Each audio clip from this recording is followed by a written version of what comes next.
want to welcome you to Shakin' with a Twist. For those of you who are new, and for those of you who have drank too much or whatever, don't know what this is about and why you're here, but basically Shakin' with a Twist is an event that we hold monthly, and it's really a delightful little inspirational time for us to get together, to network, to build relationships and partnerships, and as well as listen to a lady in our community who is doing some really good stuff. And so Trish Cheveldayoff is here with us, and she said that you posted on your Facebook, I'm nervous. Yeah. I'm always on this side. Exactly. I'm much more comfortable asking the questions as opposed to being asked the questions. And that means I'm even more nervous because I'm feeling she's going to go, well, that is a stupid question. No, I'm sitting here watching you and I'm thinking, why aren't you on TV? You should be on TV. You could be Saskatoon's next Oprah. Well, let me read the bio because I think it's you wrote it, so I've got to use it. So I told you can say whatever you want. Oh, okay. Well, no. Trish Cheveldayoff, former Saskatoon broadcaster. I mean, we all know her. We've invited her into our home. Please don't say you grew up watching me. Okay? Don't say that. I get that all the time, and it's kind of like, ooh, that hurt. So, former Saskatoon broadcaster, you spent 35 years in radio and television. I should be retired. Are you from Hamilton? No, I went to school. I went to college in Hamilton. I grew up in a small town of about 1,000 people called Thamesville, Ontario. Southwestern Ontario, kind of right smack in the middle between London and Windsor. Okay. So you're from Ontario, went to school in Hamilton. Yeah, I'm going to make Yes. her sing. I always do this. No, I'm kidding. But she will anyways. I got to tell. Yeah. I have some stories about that. So you moved to Saskatoon in '89, spent 25 years on a daily television news program in Saskatoon. And then in 2014, so just recently, because I mean, it'll be coming up almost a year now, that you ventured out, became an entrepreneur, an owner of your own destiny and business, Trish Cheveldayoff Communication and Consulting. That's right. And so we've got a few projects that you've been working on, and also now a new one on with the Women Entrepreneurs of Saskatchewan.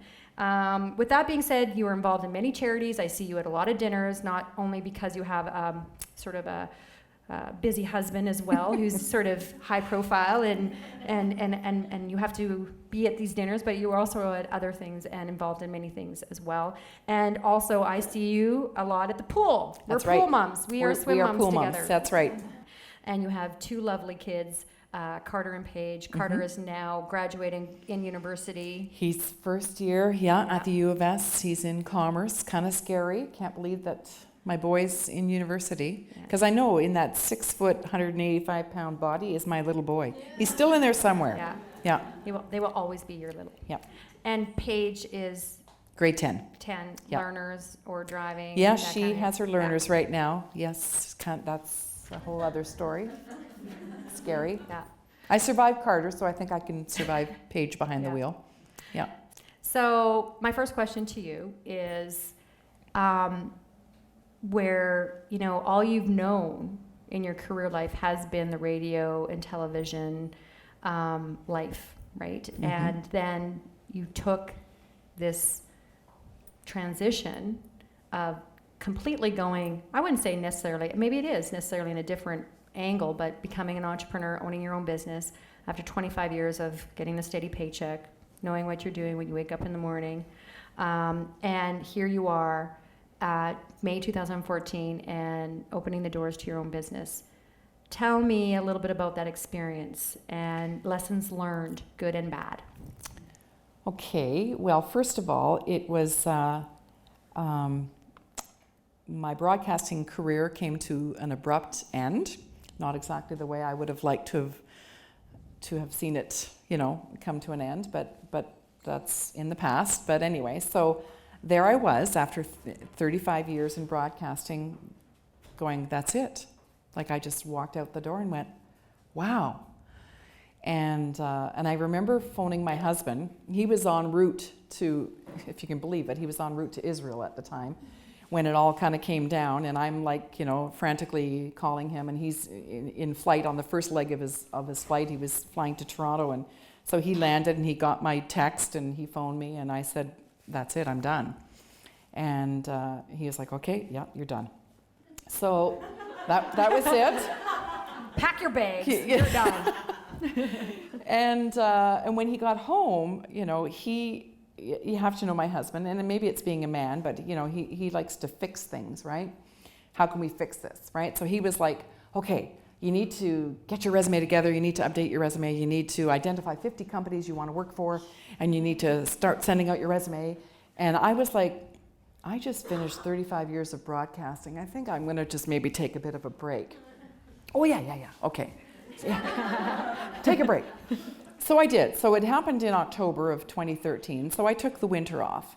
And, just really, and yet, part of me was kind of loving not having anywhere to go. And, it was kind of nice initially, just sort of being retired, I guess. I was still busy.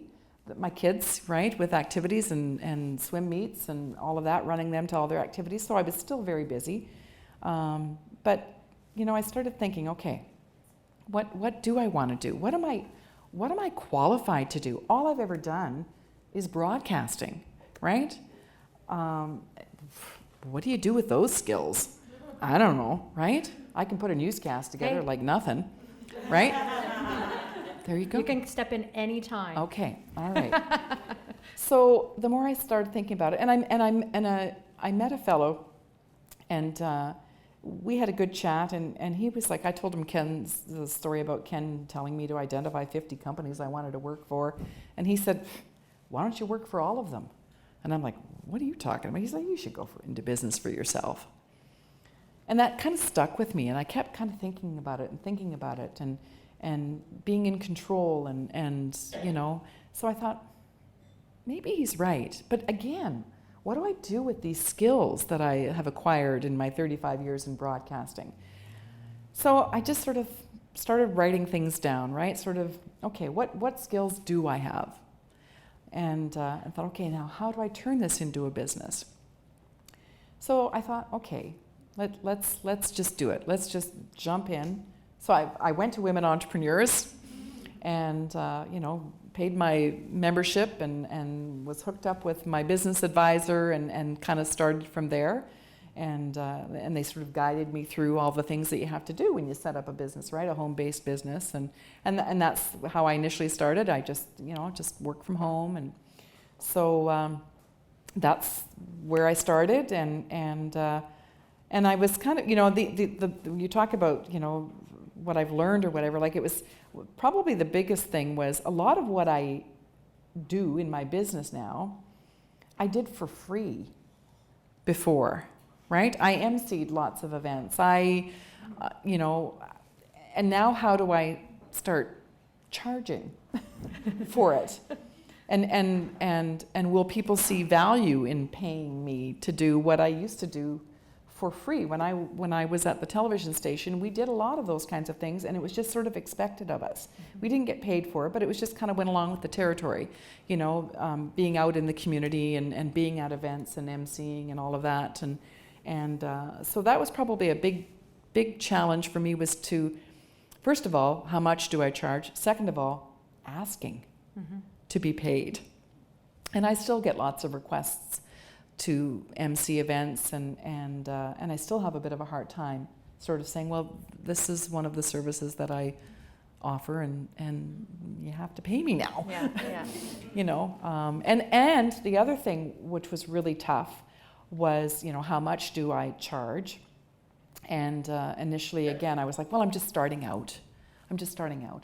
And I had another really good friend who said, what do you mean you're starting out? You've got 35 years behind you. You're not just starting out, right? Like you have to believe that what you have to offer, that people will see value and they will be happy to pay you. So far, it's been pretty good.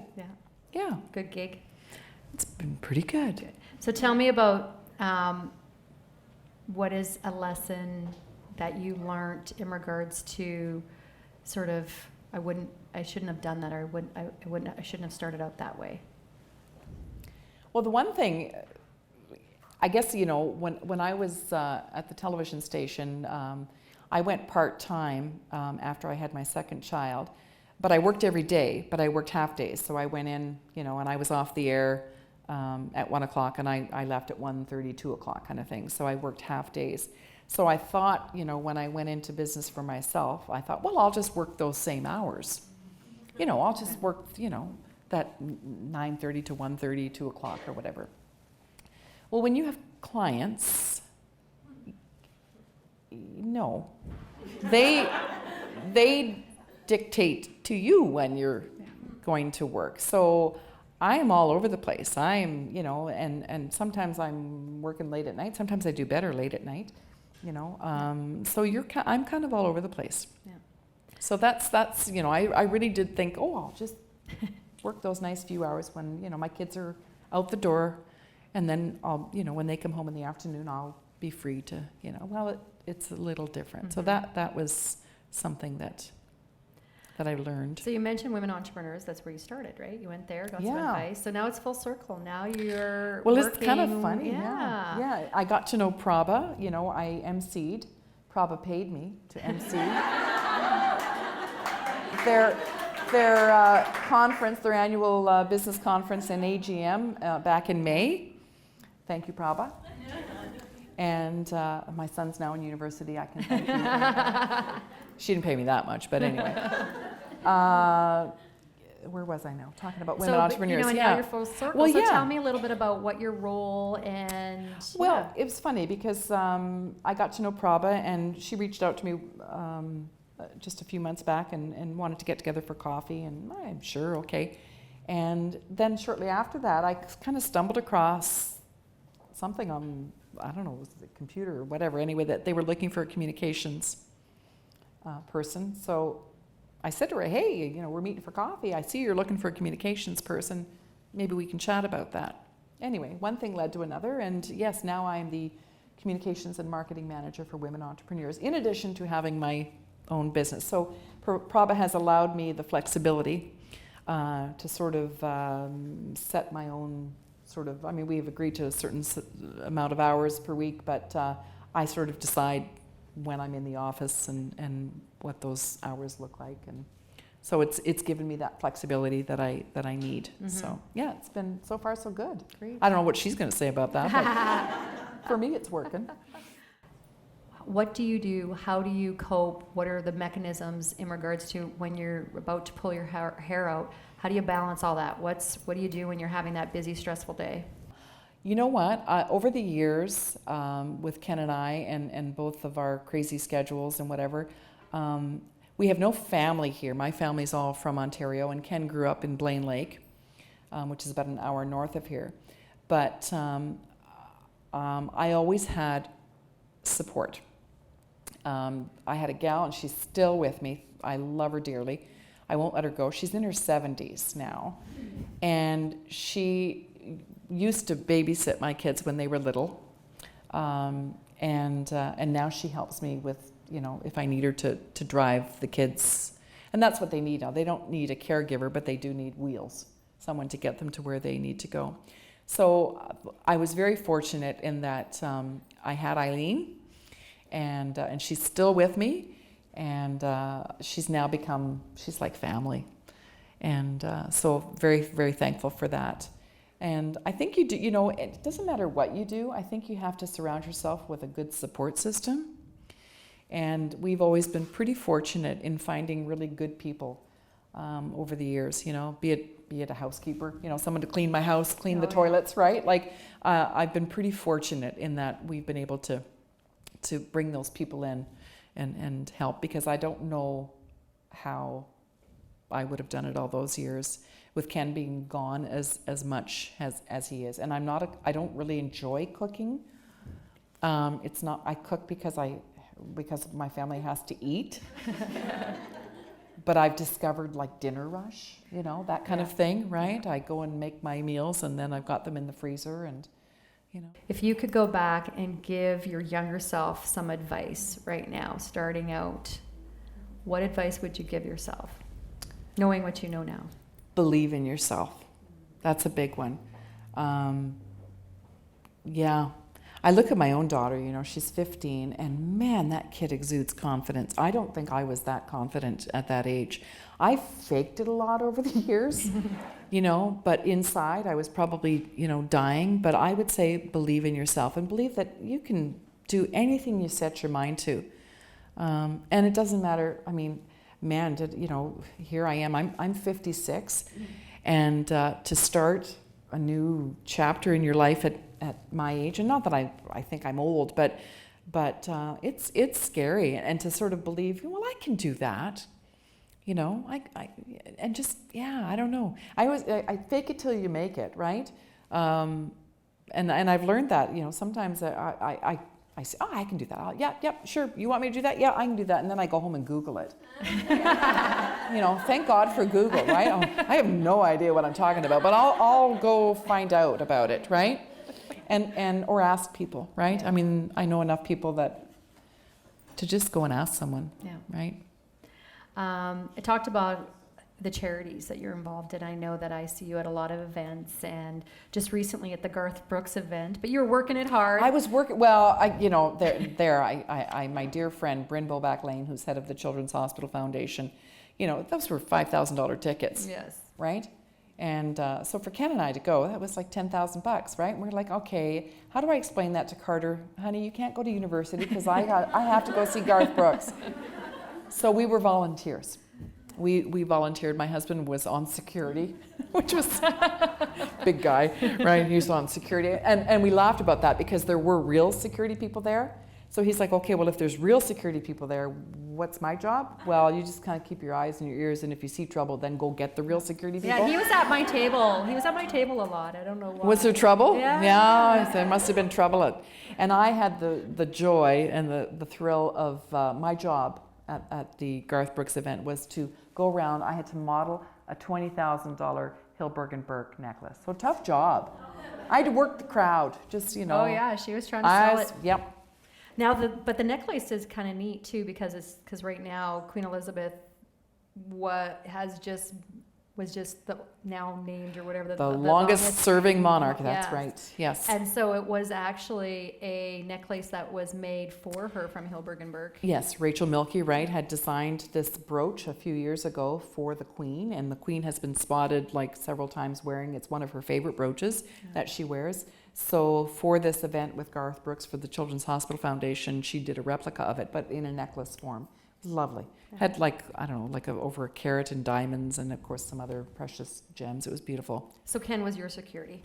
Yeah. There you go. And silly me, right? I mean, I didn't realize that it was I was asked, you know, could you go around model this necklace?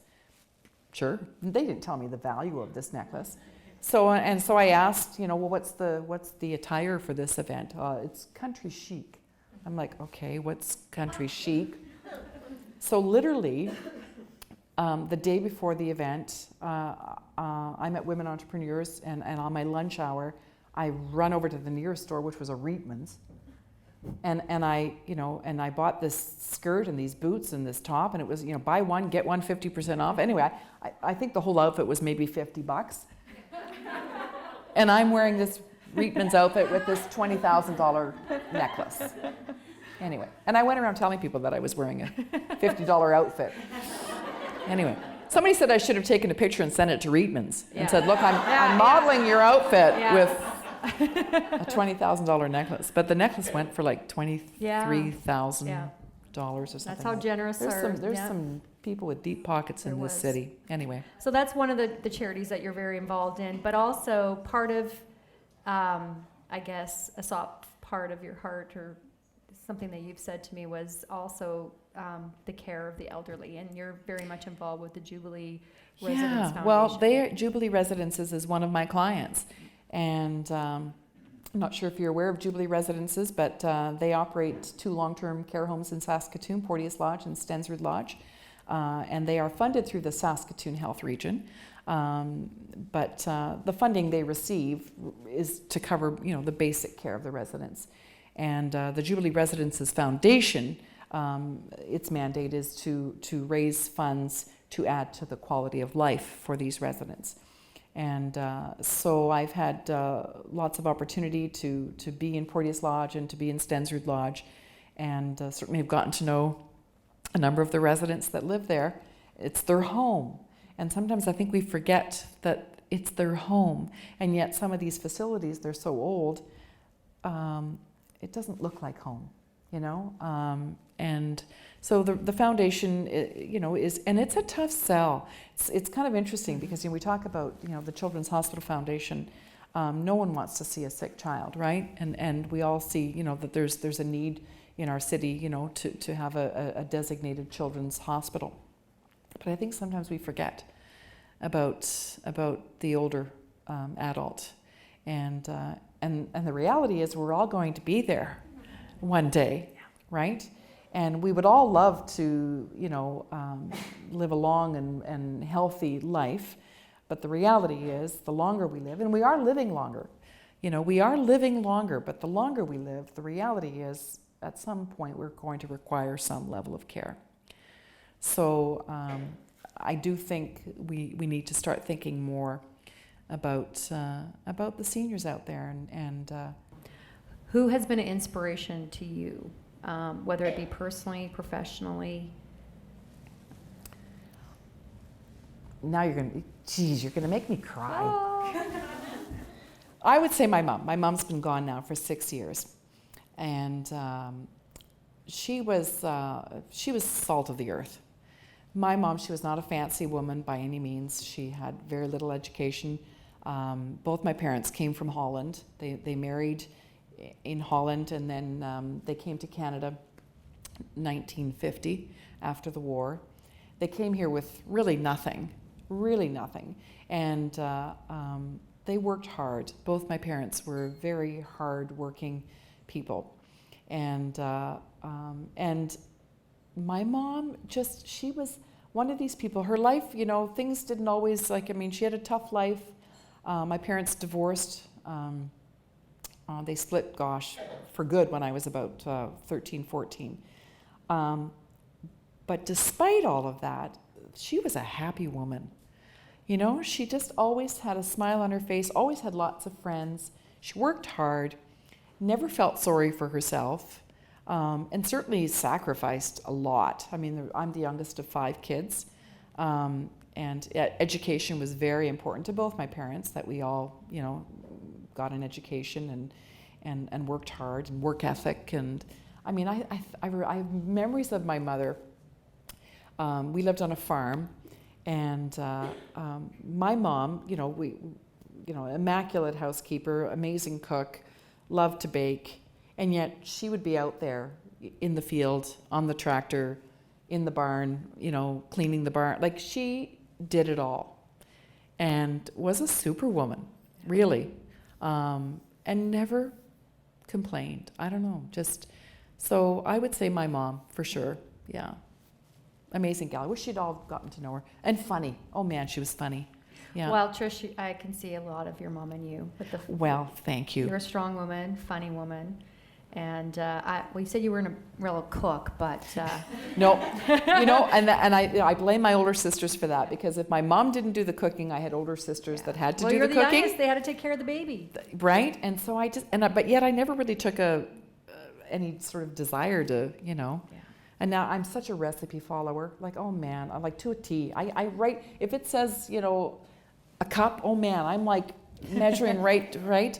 And my mom never, ever had a recipe. All up here, but oh well. Anyway, my kids aren't starving. Thank God there's Subway. Well, with that being said, this is the fun round. So I ask 7 questions. Oh, so why is now 7? I'm nervous. Because it's my lucky number. Okay. So the 7 revelations with Trish. You talked about downtime, summertime. Do you have a favorite getaway? Do you have a place that you can family? Jamaica, man. Jamaica. Yeah, Ken and I, we'd like to go to Jamaica. My husband has a hard time relaxing. Down. He's a workaholic, and and he needs to. If he's at home, like, he's working. He has a hard time just... I see him at the pool.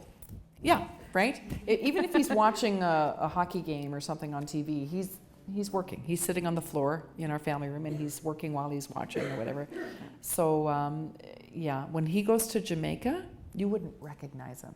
You talked about not much of a cook, so you do a lot of Subway. You also talk about your Holland influence. So tell me a little bit, what's your favorite food? What's your go-to food? Oh, man. I love ice cream. It doesn't like me, though, but I do love ice cream. My mom, you know what? We grew up, we used to have, we always had soup. We always started a meal with a homemade soup. Big bowl of soup, and then you'd have your meat and your potatoes, and we always had some kind of dessert. There was always like a pudding or something, I don't know, bread pudding. You know, we were poor, right? You'd take over the leftover bread and the stale bread and make bread pudding. Yeah.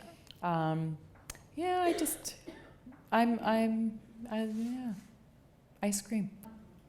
I don't know if I went there. You didn't really, but what's a book that you just finished reading? Are you a reader? I am an article reader more than a book reader, but I love biographies.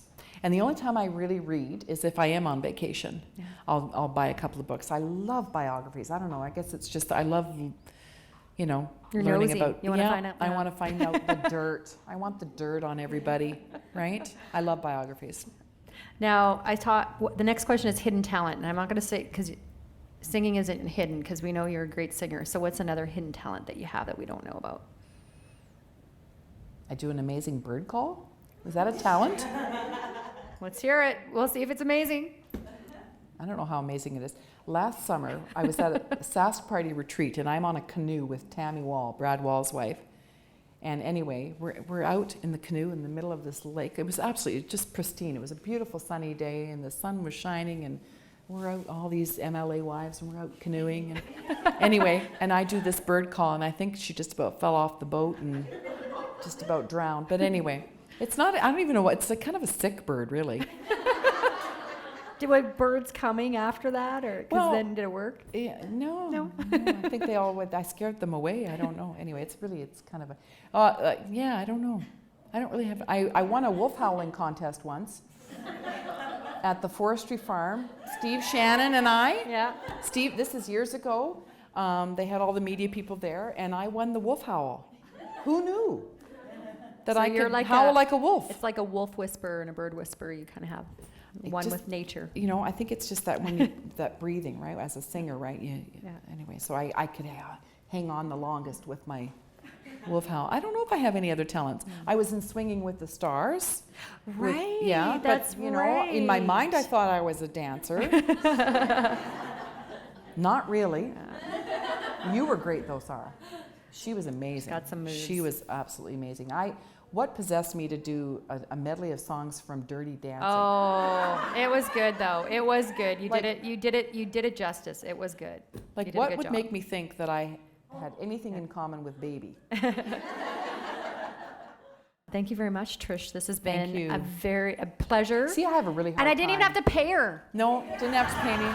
But I do have a lovely gift for you. Oh, thank you. So thank you. Thank you. Oh, there's food.